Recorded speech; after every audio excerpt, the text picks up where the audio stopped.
प्यारे बच्चों नमस्कार, कैसे हो सभी? सभी मस्त हो, तंदुरुस्त हो और हमेशा की तरह फिजिक्स पढ़ने के लिए उत्सुक हो। तो मेरे प्यारे बच्चों, आइए आज आपको मैं सिखाने वाला हूं क्या वेलोसिटी होती है, क्या एवरेज वेलोसिटी होती है, क्या इंस्टेंटेनियस वेलोसिटी होती है, किस तरह से हम स्पीड को फाइंड आउट कर सकते हैं, एवरेज स्पीड किस तरह से फाइंड आउट की जाती है और किस तरह से इंस्टेंटेनियस स्पीड को फाइंड आउट करते हैं। प्यारे बच्चों, इन पे हम न्यूमेरिकल अप्रोच भी करने वाले हैं, डिफरेंट डिफरेंट एग्जाम्पल्स को भी सोल्व करने वाले हैं और इसको जितना आसान शब्दों में हम समझा जाए उतना ही आसान है। देखते हैं, प्रयास करते हैं, सीखने की कोशिश करते हैं। बच्चों, एक नाम है स्पीड। आप सभी इस वर्ड से बहुत ही अच्छे से वाकिफ हैं, आप सभी इसको अच्छे से जानते हैं। आपको बाइक चलाने में बहुत आनंद आता है, साइकिल चलाने में काफी आनंद आता है, पर आप आनंद की बात तब होती है जब उसे चलाते हैं और उसकी स्पीड स्पीड लगातार बढ़ती जाती है। देखिए वर्ड क्या आया, स्पीड। अब इसे जानने की कोशिश नहीं करोगे स्पीड क्या होती है? प्यारे बच्चों, स्पीड को हम फाइंड आउट करें तो कैसे फाइंड आउट करें? The distance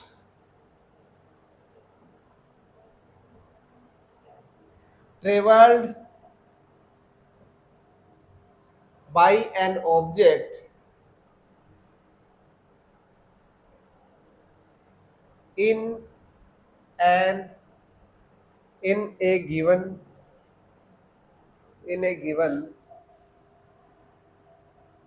time interval is called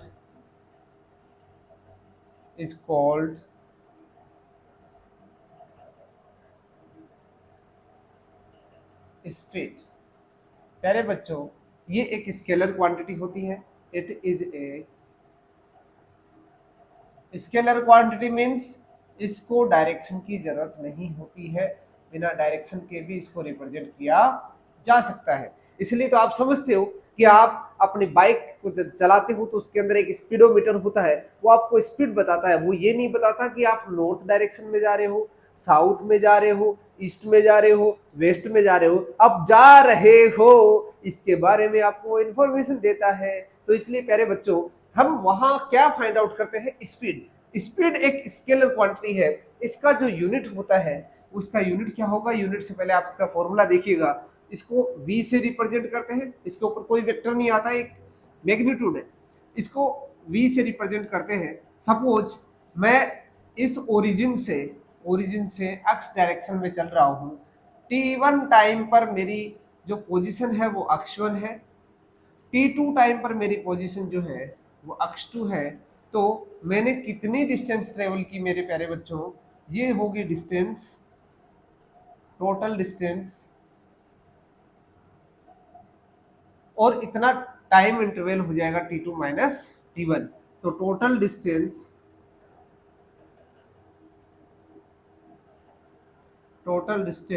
upon time interval,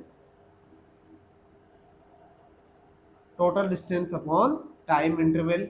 distance कितना हो गया यहाँ पर? x2 minus x1। Time interval प्यारे बच्चों कितना हो गया? t2 minus t1। ये क्या कहलाएगा?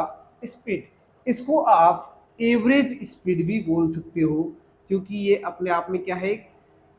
टोटल जो डिस्टेंस है, टोटल डिस्टेंस में जितना टाइम इंटरवल हुआ उससे हम डिवाइड करें तो ये क्या कहलाती है? एवरेज स्पीड कहलाती है। एवरेज कैसे करते हैं? जैसे आप जिस क्लास में पढ़ते हो आपके साथी, किसी एक साथी के परसेंटेज आए 95%, एक क्या है 98%, एक क्या है 91%, एक क्या है 48%, एक क्या है 68%। तो अब कोई पूछे कि इस स्कूल के अंदर पढ़ाई कैसी होती है, तो आप क्या कहोगे? बहुत अच्छी होती है। किस बेस पे कहोगे? एवरेज निकाल कर। यहाँ पर बहुत कमजोर बच्चे भी आ रहे हैं, बहुत इंटेलिजेंट भी बच्चे आ रहे हैं। यदि सारे ही कमजोर बच्चे होते तो उसका एवरेज बहुत ही कम चला जाता। अब इंटेलिजेंट बच्चे भी हैं तो वहां पर कमजोर बच्चा एक दो होता है तो चल जाता है, यानी एवरेज में ऐसा कहा जाए इंटेलिजेंट बच्चों की संख्या ज्यादा है, यानी एवरेज उसका अच्छा है। तो ऐसे ही यहाँ पर स्पीड जो है उसका हम एवरेज निकालते हैं। देखो बच्चों, आप बाइक चलाते हैं, स्पीडोमीटर में आपको एक बार आपकी स्पीड बताई जाती है 80 किलोमीटर प्रति घंटा। आपको कुछ समय बाद में वही 40 किलोमीटर पर आवर बता देता है। आप ब्रेक लगाकर उस बाइक को रोक लेते हो, 0 किलोमीटर पर आवर आ जाती है। फिर वापस स्टार्ट करते हो, वापस चलाते हो, 10 kilometre, 15 kilometre, 20 kilometre, 25 kilometre per hour आ जाती है। कहने का मतलब है स्पीड लगातार चेंज होती जाती है। अब यदि आपसे कहा जाए कि आपकी बाइक की स्पीड, एवरेज स्पीड कितनी थी, तो आप जितना डिस्टेंस चले, सपोज 50 किलोमीटर चले 1 घंटे में, तो आप क्या कर दोगे, 50 किलोमीटर पर आवर मेरी स्पीड थी। ये जो 50 जो आप बोल रहे हो, 50 किलोमीटर पर आवर जो आप वैल्यू बता रहे हो, ये आपकी एवरेज स्पीड है। पर उस टाइम में आपने कहीं पर ब्रेक भी लगाया है, कहीं पर आपने उसको एक्सीलरेट करके 100 किलोमीटर पर आवर पे भी पहुंचाया है। तो 0 किलोमीटर से आपने स्टार्ट किया तो 10 किलोमीटर, 5 किलोमीटर, 15 किलोमीटर, इस तरह से उसकी स्पीड भी आपने एक्सीलरेट किया है। ब्रेक लगाया तो डी एक्सीलरेट किया है। ब्रेकर पे ऐसा तो नहीं है कि आप 80 किलोमीटर पर आवर से भगा के लेके गए, यदि ऐसा लेके गए तो आपकी रीढ़ की हड्डी टूट जाएगी कभी भी। तो ऐसा सिस्टम नहीं है, यानी ब्रेकर पे आपको ब्रेक भी लगाना पड़ेगा। आगे आपकी कोई गाड़ी जा रही है तो ऐसा थोड़ी कि 80 किलोमीटर की स्पीड से आप जा रहे हो और आगे गाड़ी आ गई तो उसमें सीधा, ऐसे होता है क्या, ऐसे नहीं करोगे, है ना, क्योंकि आप समझदार बच्चे हो। तो एवरेज स्पीड में हम क्या करते हैं, एवरेज स्पीड में टोटल डिस्टेंस जो आप ट्रेवल करते हो उसको, और उसमें हम जितना टाइम हमने लिया है टोटल टाइम, उससे डिवाइड कर दे तो हमारे पास जो स्पीड की वैल्यू आएगी उसे हम क्या कहेंगे, एवरेज स्पीड कहेंगे। अब यहाँ पर आप देख रहे हो ये डिस्टेंस है, इसको मैं किस में मेजर करूं, तो इसकी मैं यूनिट बोलना चाहूं तो क्या आ जाएगा प्यारे बच्चों, यूनिट हो जाएगी मीटर, मीटर, डिस्टेंस तो आ जाएगी मीटर में, टाइम क्या आ जाएगा, टाइम इंटरवल सेकंड में, यानी मीटर पर सेकंड। देखो दोस्तों, इसकी डायमेंशनल इक्वेशन निकाले तो क्या आ जाएगी, डायमेंशनल इक्वेशन, डिस्टेंस के लिए हम क्या यूज करेंगे, एल, टाइम सेकंड के लिए क्या यूज करेंगे, टी, इस टी को ऊपर ले जाओ, L to power 1, T to power -1, नीचे 1 था, जिसका कोई नहीं उसका कौन होता है, ऊपर वाला एक ही होता है। तो यहाँ पर L to power 1, T to power 1, T को ऊपर लेके -1। यदि आप यहाँ एम टू पावर 0 लिखो तो भी कोई दिक्कत नहीं है, M to power 0, L to power 1, T to power -1, जो आप फर्स्ट चैप्टर में अच्छे से पढ़ के आए हो। तो ये तो हो गया प्यारे बच्चों एवरेज स्पीड। आइए हम निकालते हैं अब इंस्टेंटेनियस स्पीड, इंस्टेंटेनियस स्पीड। आप यहां वर्ड से ही समझ पा रहे हो, फॉर एन इंस्टेंट, किसी इंस्टेंट पर, जस्ट अभी, तो आपने उस बाइक के स्पीडोमीटर को देखा, देखते ही आपको पता चल गया आप स्पीड कितनी है, 80 किलोमीटर पर आवर। तो आप क्या कहोगे, अरे रे इतना तेज नहीं भगाना, रुको, गाड़ी की स्पीड बहुत ज्यादा हो रही है। आपने 100 किलोमीटर पर आवर पहुंचा दिया। वो जो 100 बता रहे हो वो इंस्टेंटेनियस स्पीड है। मैंने अभी बताया कि हम 0 से चलकर 100 पर पहुंचे हैं, तो बीच में बहुत सारे नंबर आए हैं, सबको जोड़कर हम उसमें टाइम इंटरवल से डिवाइड करेंगे तो वो हमारा एवरेज स्पीड आएगा। पर जो आपको दिख रहा है, आंखों के सामने स्पीडोमीटर में दिख रहा है, वो इंस्टेंटेनियस स्पीड होती है, पर एवरेज स्पीड दिखाई नहीं देती है। वो तो हम सबको ऐड करके उसमें टाइम का डिवाइड करते हैं। तो for speed of an object at an instant is called, instant means millisecond के लिए होता है, इज कॉल्ड इंस्टेंटेनियस स्पीड।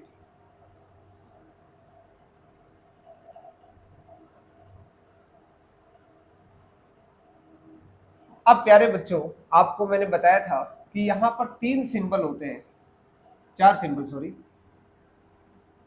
एक सबसे ज्यादा डिफरेंस हो तो हम इसको यूज करते हैं, उससे कम डिफरेंस ये, उससे कम डिफरेंस ये सारे डेल ऑपरेटर्स हैं। जैसे अब यहाँ पर मैं क्या करता हूँ, टाइम इंटरवल क्या है, बहुत कम है, तो यहाँ पर जो मेरी एवरेज स्पीड थी उसका जो फॉर्मूला था del(x)/del(t), इसमें मैं एक चीज यहाँ पर पुट कर देता हूँ, उसे बोलते हैं लिमिट।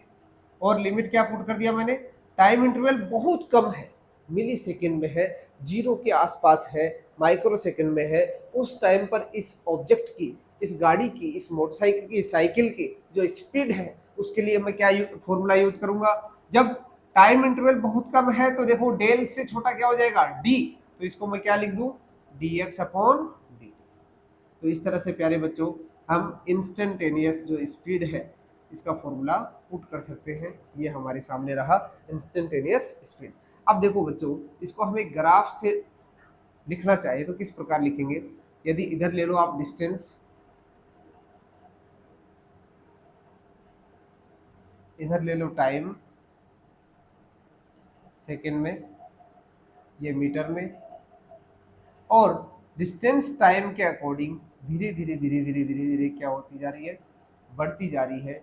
जैसे जैसे टाइम बढ़ता जा रहा है डिस्टेंस बढ़ती जा रही है। ठीक है। या फिर इसको मैं थोड़ा सा यानी ऐसी कंडीशन में मैं क्या कहूंगा, जो स्पीड है वो क्या आ रही है बेटे? इक्वल टाइम इंटरवल में इक्वल डिस्टेंस यदि तय किया जाए तो उसे हम क्या बोल देंगे? कांस्टेंट। हमेशा एक फिक्स वैल्यू हमें मिल रही है, ऐसा अगर आप मिलेगा तो हम क्या कहेंगे? v जो है स्पीड जो है वो कांस्टेंट है। यानी यहाँ पर आप नोट कर लो 1 second, 2 second, 3 second, 4 second, 5 second, 6 second, 7 second. 1 second में सपोज ये 2 किलोमीटर ट्रेवल करती है, और 4 अगले 1 सेकेंड में, अगले 1 सेकेंड में यहाँ 6, अगले 1 सेकेंड में 8, अगले सेकेंड में 10, अगले सेकेंड में। इस तरह से हम देखना चाहें कि इसकी एवरेज स्पीड क्या होगी, तो आप कोई टाइम इंटरवल ले लीजिए। सपोज मैंने 1 सेकेंड और 3 सेकेंड के बीच का टाइम इंटरवल ले लिया। 1 सेकेंड पर मुझे जो वैल्यू मिलने वाली है वो, यानी वी एवरेज निकालो तो क्या? डिस्टेंस कहाँ है? t2 टाइम, t2 कितना है? 3 सेकेंड, t1 कितना है? 1 सेकेंड, x1 कितना है? 2 मीटर, और x2 कितना है? 6 मीटर। देखो बच्चों, x2 यानी 6 माइनस x1 की 2, और डिवाइडेड बाई 3 माइनस 1 यानी 4 डिवाइडेड बाई 2, यानी 2 किलोमीटर पर सेकेंड। किलोमीटर को मीटर में बदल लो, यानी 2000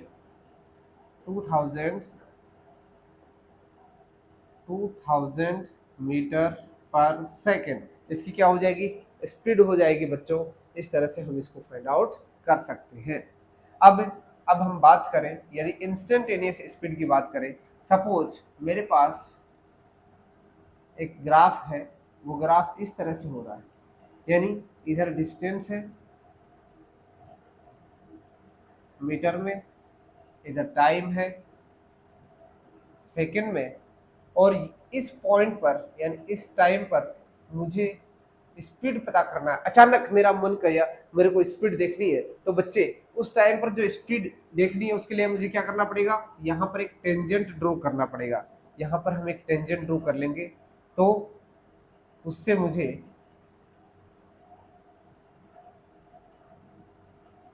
ये रहा एक टेंजेंट। ये जो टेंजेंट है, ये टेंजेंट ड्रॉ करेंगे तो इस टेंजेंट का जो स्लोप है, इसका जो स्लोप है प्यारे बच्चों, वो स्लोप क्या होगा? वो स्लोप हमें बताएगा कि यानी dx अपॉन dt, और ये क्या हो जाएगा? v instantaneous. अब इसका स्लोप कैसे फाइंड आउट करें? यानी स्लोप फाइंड आउट करने का तरीका है कि यहाँ से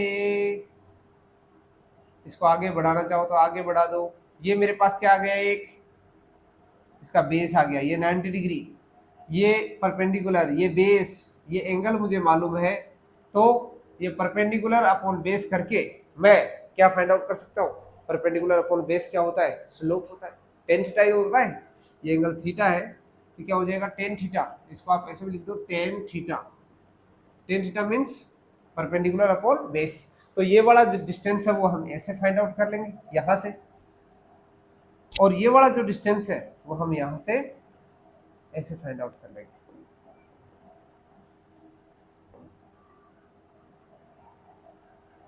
ये वाला जो डिस्टेंस है यहाँ वाला, ये डिस्टेंस, ये अपना बेस हो जाएगा, ये परपेंडिकुलर हो जाएगा, दोनों का जो रेशियो वो इसका स्लोप आएगा। स्लोप किसको बताएगा? इंस्टेंटेनियस स्पीड की वैल्यू बताएगा इस पॉइंट पर, इस टाइम पर।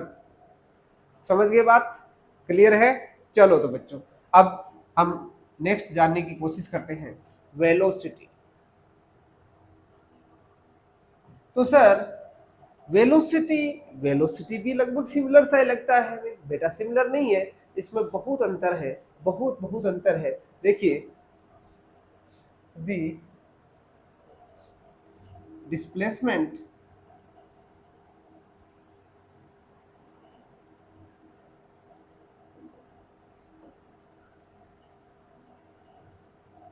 displacement of an object in a given time interval is called velocity. इसको it is represented by, it is denoted by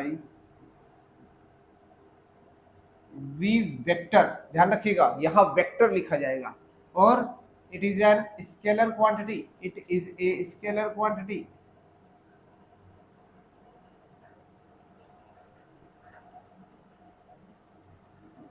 इसको सॉरी सॉरी सॉरी सॉरी उल्टा बोल गया मैं भैया।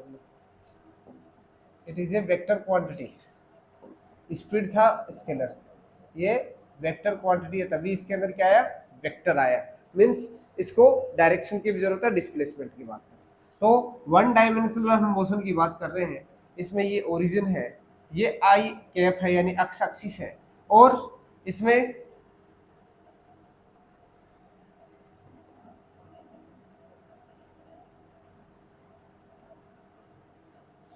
ये अक्ष एक्सिस है।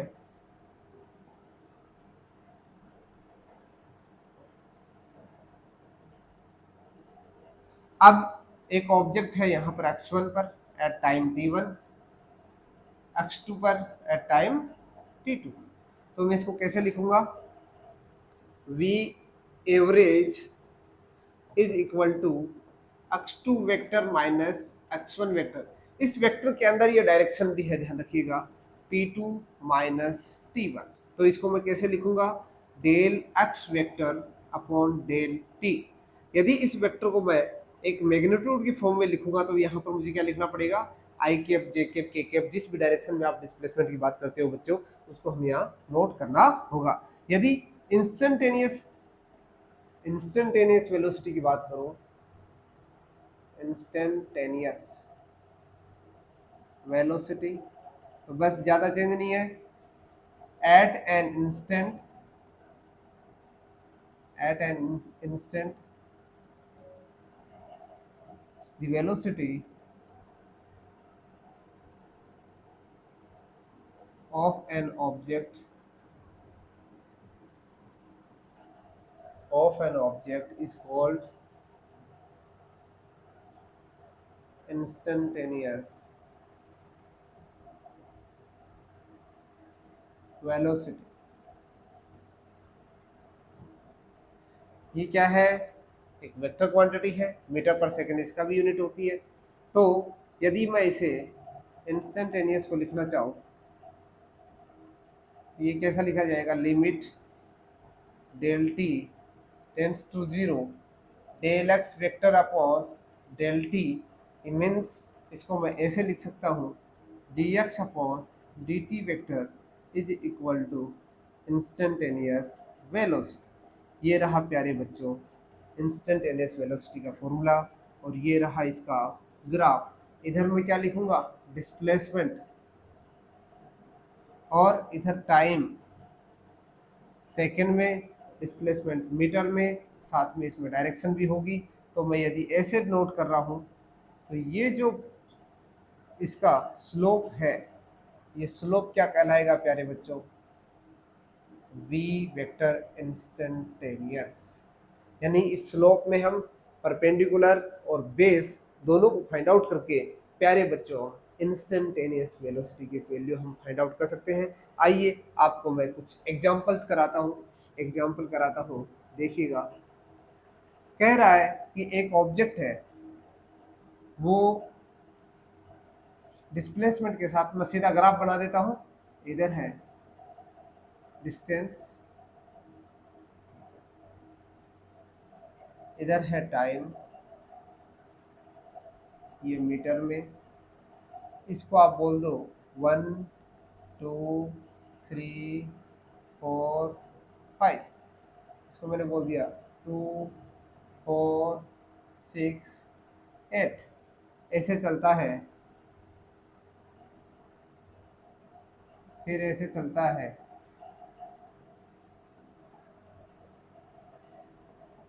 और फिर 6 है, 7 है, 8 है, इस तरह से आ जाता है। तो आप देखिएगा, यदि एक ऑब्जेक्ट यहाँ से चला, इसे बोल दिया ओरिजिन ए, पॉइंट ए पर पहुंचा, फिर पॉइंट बी पर पहुंचा, और फिर पॉइंट सी पर पहुंचा, यदि मैं उसे, यानी इधर डिस्टेंस दे रखी है, यदि मैं इसे एक लाइन पर ड्रॉ करना चाहूँ तो बच्चों किस प्रकार हम नोट कर सकते हैं। ये एक एक्स एक्सिस है और इस एक्स एक्सिस पे ये ओरिजिन है ओ, इस ओरिजिन से चलता है ये डिस्टेंस 1 2 3 4 5 6 7 8। देखो पहले ये ओरिजिन से चल के टाइम 3 सेकेंड में, टाइम 3 सेकेंड में कहाँ तक चला जाता है, 6 मीटर तक चला जाता है, 3 सेकेंड में 6 मीटर तक चला जाता है, यानी यहाँ पर पहुँच जाता है। ये पॉइंट इसका क्या है, ए। इस ए से बी पर पॉइंट तक जाता है तो वो 3 सेकेंड से लेके 6 सेकेंड का टाइम लेता है। मीन्स ए से बी तक, क्या ए से बी तक उसे कुछ डिस्टेंस क्रॉस करनी पड़ती है, कोई डिस्टेंस क्रॉस नहीं करता, मतलब बी और ए दोनों पॉइंट एक ही है। यहाँ पर ऑब्जेक्ट रेस्ट में है, कितने सेकेंड तक, 3 सेकेंड से 6 सेकेंड के बीच का जो टाइम इंटरवल है, 3 सेकेंड का जो टाइम इंटरवल है, इसमें ये ऑब्जेक्ट रेस्ट में है। फिर बी से जाता है सी पर, और बी से सी पर जाता है, यानी 6 से वापस कितने पे जाता है, 6 से वापस 0 पर आ जाता है। इस 6 से देखो, पहले चला ए से, फिर चला ए से, 6 से वापस 0 पर आया, और ये जो पाथ हुआ इसमें ये जो लास्ट पॉइंट है इसका सी पॉइंट है। इस तरह से ये चलता है। आपसे पूछा जाता है कि बच्चों बताइए कि इसका एवरेज स्पीड कितना होगा। पहले एवरेज स्पीड आपसे पूछा है, तो बताओ टोटल डिस्टेंस कितना है, टोटल डिस्टेंस और टोटल टाइम,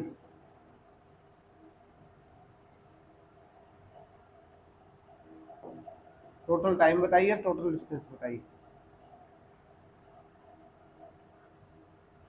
टोटल डिस्टेंस कितना, पहले गया ये 6 पर, फिर रुका 3 सेकंड के लिए, फिर वापस 6 चला, यानी टोटल डिस्टेंस चला 12 मीटर। टाइम कितना लगा इसे, पहले 6 पर गया तो कितना टाइम लगा इसे, पहले 6 पर गया तो 3 सेकंड, 3 सेकंड चला, फिर रेस्ट में रहा, ध्यान रखिएगा, फिर क्या रहा, रेस्ट में रहा, और फिर वो चला बी से सी तक। यानी आप ऐसे इसे टुकड़ों में करना चाहो तो ऐसे टुकड़ों में कर लो, ज़्यादा बेहतर रहेगा, क्योंकि इसमें आपको थोड़ा सा कंफ्यूजन रहेगा। मैं यहाँ पर ऐसे कर लेता हूँ, या तो देखो टुकड़ों में कैसे करेंगे, 0 से ओ से ए तक, इसको मैं बोल देता हूँ v1 स्पीड, ए से बी तक इसे मैं बोल देता हूँ v2 स्पीड, और बी से सी तक इसे मैं बोल देता हूँ v3 स्पीड। तीनों स्पीड को हम क्या कर देंगे, टोटल कर देंगे, ऐड कर देंगे। v1 कितना हो जाएगा बच्चों, v1 के लिए हम क्या करेंगे, यानी 0 ओ से ए तक जाएगा तो कितना डिस्टेंस, 6 मीटर, टाइम कितना, 3 सेकेंड। v2 ए से बी तक कोई डिस्टेंस ट्रेवल नहीं करता है, रेस्ट में रहता है, टाइम कितना ले लेता है, 3 सेकेंड ले लेता है। v3 बी से सी पर जाता है, कितना डिस्टेंस, 6 मीटर, डायरेक्शन नहीं आएगा, ध्यान रखिएगा, और टाइम कितना लेता है, 5 से 8 तक, वही 3 सेकेंड। देखो ये 2 हो जाएगा, ये 2 हो जाएगा, टोटल कितना आ गया, 4 मीटर पर सेकेंड। ये तो रहा इसका अंदाज, ये तरीका रहा। और आप यदि वैसे निकालना चाहो तो, यानी यहाँ पर इसकी स्पीड है 2 मीटर पर सेकेंड, यहाँ पर भी है 2 मीटर पर सेकेंड, यहाँ पर कितना है, 0 मीटर पर सेकेंड, मीन्स यहाँ पर रेस्ट में है, इतने टाइम में तो क्या है, रेस्ट, और यहाँ पर मोशन में है, वहां पर भी मोशन में है। इस तरह से हमारे पास इसकी एवरेज स्पीड कितनी आ गई, 4 मीटर पर सेकेंड। यदि मुझे इसकी वेलोसिटी की बात करें, v1 वेक्टर, उसी की बात करता हूं मैं, ओ से ए के अंदर v1 वेक्टर, ए से बी के अंदर v2 वेक्टर, बी से सी के अंदर v3 वेक्टर। v1 वेक्टर क्या हो जाएगा बच्चों, यदि इसमें आई एक्स एक्सिस बोल रहा हूं, यानी इसको आई कैप बोल रहा हूं, तो ये यानी 6 से लेके 0 से लेके 6 तक जाता है, मीन्स x2 कितना है 6 माइनस 0 डिवाइडेड बाई कितना टाइम लेता है 3 माइनस 0, 3 माइनस 0, यानी ये कितना आ गया 6/3, यानी 2 कौन सी डायरेक्शन में, आई कैप में, इधर जा रहा है ना। अब ए से बी तक v2 वेक्टर क्या हो जाएगा बच्चों, 6 माइनस 6 अपॉन, यहां पर टाइम कितना लेता है, बी पर कितने टाइम में कितने टाइम तक रहता है, बी पर रहता है ये 6 सेकेंड तक, बी पर रहता है 5 सेकेंड तक, हाँ, और ए पर कितने सेकेंड तक रहता है 3, ये आ जाएगा 2। अच्छा यहाँ मैंने, हाँ यहाँ 2 करना बेटा, ठीक है, यहाँ 2 कर लेना। ये क्या हो जाएगा 0, 6 माइनस 6 0 आई कैप। ऐसे v3 वेक्टर, ये रेस्ट में है ना, इसको आप रेस्ट भी बोल सकते हो एक से, ये रेस्ट में। और v3 वेक्टर क्या हो जाएगा, वापिस b से कहां पर आ गया, c पर, 0 minus 6 divided by 3 means t2 minus t1 कितना हो गया, कितना टाइम लिया यहां से यहां तक, 8 माइनस 5 लिख लो इसको, 8 माइनस 5 आई कैप, तो इसको मैंने लिख दिया -6/3 आई कैप। इसको मैं ऐसे बोल सकता हूँ -2 आई कैप। यदि एवरेज वेलोसिटी की बात करूं तो मैं क्या बोलूंगा बच्चों, एवरेज वेलोसिटी कितना हो जाएगा, सबको ऐड करो, 2 आई कैप, 0 आई कैप, -2 आई कैप, कितना हो जाएगा 0 आई कैप। तो वेलोसिटी तो बच्चों 0 होगी, पर इसकी स्पीड होगी कितनी, एवरेज स्पीड होगी 2 + 2 यानी 4 मीटर पर सेकेंड एवरेज स्पीड आएगी, पर इसकी एवरेज वेलोसिटी 0 होगी, क्योंकि जहां से चला वहीं पर वापस आके ठहर गया, इसने कोई वर्क नहीं किया, कोई डिस्प्लेसमेंट ही नहीं रहा इसका, डिस्प्लेसमेंट भी 0, वेलोसिटी भी 0, यहां से चला यहां पर वापस पहुंच गया, वेलोसिटी 0, क्योंकि डिस्प्लेसमेंट 0, जहां पर था वहीं पर वापस पहुंच गया। डिस्प्लेसमेंट एक वेक्टर क्वांटिटी होती है, इसमें वेक्टर का बहुत बड़ा रोल होता है। देखो हीरो से कभी बना दिया 0, पहले हीरो था 2 मीटर पर सेकेंड आ रहा था, अब वापस लास्ट में मैंने क्या कर दिया, इसको 0 कर दिया, क्योंकि अपोजिट डायरेक्शन में भी जा रहा था, इस डायरेक्शन में भी जा रहा था, इस डायरेक्शन में भी जा रहा था, टोटल को ऐसे करते एवरेज करते ही 0 मीटर पर सेकेंड आ गई। तो इस तरह से बच्चों आप न्यूमेरिकल्स को सोल्व कर सकते हो। नेक्स्ट सेशन में हम मिलेंगे, किस तरह से एक्सेलरेशन को हम फाइंड आउट करते हैं, यानी एक्सेलरेशन यानी आप बाइक चलाते हो तो एक तरफ का कान घुमाते हो, ये जो कान घुमाते हो एक्सेलरेट करते हो, इसको क्या करते हो, बाइक की वेलोसिटी को, स्पीड को बढ़ाते हो, बढ़ाना, फिर अचानक ब्रेक लगाते हो, ब्रेक लगाते ही क्या करते हो आप, डी एक्सेलरेट करते हो, वहां पर भी क्या होता है, स्पीड में चेंज होता है टाइम के साथ। तो हम नेक्स्ट जो टॉपिक पढ़ने वाले हैं उसमें हम एक्सेलरेशन पढ़ेंगे, साथ ही साथ उसके बाद में हम यूनिफॉर्म एक्सेलरेशन के बारे में चर्चा करेंगे, किस तरह से ग्रेविटेशनल फोर्स हमारे पर एक कांस्टेंट फोर्स लगता है, उसके कारण कोई ऑब्जेक्ट ऊपर से नीचे गिरता है, या नीचे से हम ऊपर की ओर कोई ऑब्जेक्ट को फेंकते हैं तो उस पर किस प्रकार एक ग्रेविटेशनल फोर्स हावी होता है, किस तरह से उसकी मोशन को डिस्टर्ब करता है, उसकी स्पीड को लगातार बढ़ाता है या उसकी स्पीड को लगातार घटाता है। यानी हम ऊपर की ओर फेंके तो पत्थर की स्पीड को लगातार कम करता जा रहा है, उसकी वेलोसिटी को कम करता जा रहा है। स्पीड और वेलोसिटी में बच्चों थोड़ा सा अंतर है, बेसिक सा अंतर है, स्पीड में डायरेक्शन नहीं ली जाती है, वेलोसिटी में डायरेक्शन ली जाती है। तो हम ऊपर की ओर फेंकें या नीचे की ओर फेंकें, दोनों ही स्थिति में वहां पर ग्रेविटेशनल एक्सेलरेशन का यूज करेंगे तो हम वेलोसिटी को यूज कर लेंगे। स्पीड हम कब, जैसे मोटरसाइकिल चला रहे हैं तो हमें नॉर्थ साउथ ईस्ट वेस्ट कोई डायरेक्शन से कोई मतलब नहीं है, केवल स्पीडोमीटर डायरेक्ट आपको एक वैल्यू देता है तो वो एक स्पीड कहलाती है, बट अंतर ज़्यादा कुछ नहीं है, डायरेक्शन का बहुत बड़ा खेल है। हालांकि डायरेक्शन से 0 भी हो सकता है, कोई बड़ी बात नहीं है, और देखो डिस्प्लेसमेंट जीरो हो गया, जबकि डिस्टेंस तो आपने ट्रेवल की। ये कहता है कि आपने कोई डिस्टेंस ट्रेवल नहीं की, जहां से चले थे वहीं वापस पहुंच गए, तो वेलोसिटी जीरो हो गई, पर स्पीड कभी भी जीरो नहीं होती है। स्टार्टिंग में जब रेस्ट में हो तो ही जीरो हो सकती है। मोशन में कोई भी ऑब्जेक्ट है तो उसकी स्पीड कभी भी जीरो नहीं हो सकती है। ये रहा मेरे प्यारे बच्चों आंसर।